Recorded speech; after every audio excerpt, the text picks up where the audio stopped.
नमस्कार, मैं Kishore Kumar, government girls college Jhunjhunu, सहायक आचार्य हिंदी। आज अपन जिस टॉपिक पर चर्चा करने जा रहे हैं वो टॉपिक है छायावाद। हिंदी साहित्य के इतिहास में अंतिम जो काल है जिसको हम आधुनिक काल कहते हैं, आचार्य शुक्ल ने उस काल को गद्य काल कहा था। लेकिन ऐसा नहीं है कि उस गद्य के युग में या आधुनिक काल में पद्य की कविताएं या पद्य साहित्य नहीं लिखा गया था। प्रचुर मात्रा में पद्य साहित्य लिखा गया था। हिंदी साहित्य के जो आधुनिक काल है वो उसको कई भागों में डिवाइड किया गया है। जैसे पहला भाग उसका हम उसको कहते हैं भारतेंदु युग, दूसरा भाग जो है या पार्ट जो है उसको कहते हैं द्विवेदी युग। उसके बाद एक काल आता है जिसको हम कहते हैं छायावाद।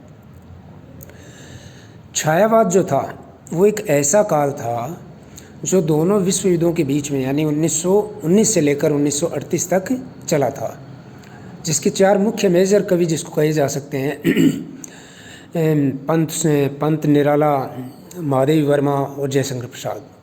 ये चार आधार स्तंभ कवि थे जो छायावाद की रचनाएं लिखा करते थे।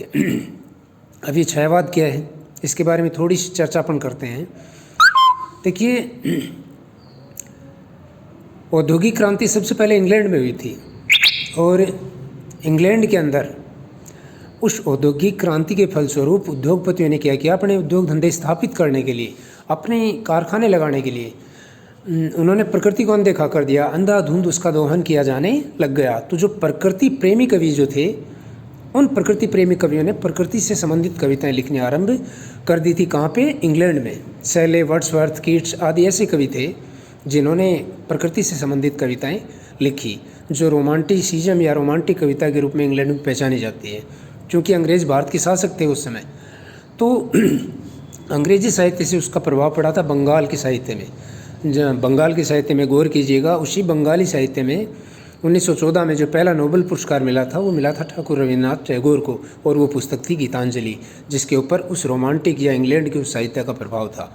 और उस बंगाल के साहित्य पे प्रभाव आया कहाँ पे? हिंदी के साहित्य में। तो ये वो समय था 1919 के आसपास। ऐसा नहीं कि 1919 में ही छायावाद आरंभ हुआ, 1909 से कुछ रचनाएं इसकी हमें प्राप्त होने लगती हैं। लेकिन प्रचुर मात्रा में 1919 से लेकर 1938 तक जो रचनाएं मिलती हैं वो छायावादी कवियों के रूप में मिलती है, छाया के रूप में। छाया किसकी? प्रकृति की, यानी कि प्रत्यक्ष का अप्रत्यक्ष के रूप में जो जिसको हम कहें कि वर्णन किया जा रहा था, प्रस्तुत किया जा रहा था, पेश किया जा रहा था। चार मेजर कवि थे, जयशंकर प्रसाद, निराला, पंत और महादेवी वर्मा। महादेवी वर्मा तो 1960 तक इसके अंदर छायावाद की कविताएं वो लिखती जा रही थी। इसीलिए कहते हैं कि छायावाद ने महादेवी वर्मा को जन्म दिया और महादेवी वर्मा ने छायावाद को जीवन दिया। अब छायावाद के अंदर जो साहित्य में मिलता है वो साहित्य मिलता है प्रकृति से संबंधित, मानवतावादी और प्रेम का साहित्य है। तो इस प्रकार ये छायावाद जो था वो इस प्रकार की भावना से प्रेरित था, और इसके जो आधार स्तंभ जो कवि हैं और प्रवर्तक जो कवि हैं जयशंकर प्रसाद, वो इसके आधार स्तंभ और प्रवर्तक कवि माने जाते हैं। चूँकि जयशंकर प्रसाद बहुत ही प्रतिभाशाली एक महान व्यक्तित्व थे। वो रचनाकार थे, कहानीकार थे, उपन्यासकार थे, नाटककार थे, निबंधकार थे और एक बहुत बड़े पद्य लेखक या बहुत बड़े कवि थे जिन्होंने कामायनी जैसा महाकाव्य हिंदी साहित्य को दिया है, जो एक मील का पत्थर है। तो इस प्रकार छायावाद का शॉर्ट सा परिचय मैंने आपको दिया है। नेक्स्ट परिचय में हम प्रत्येक कवि के ऊपर, यानी कि एक वीडियो में हम एक कवि पे चर्चा करेंगे।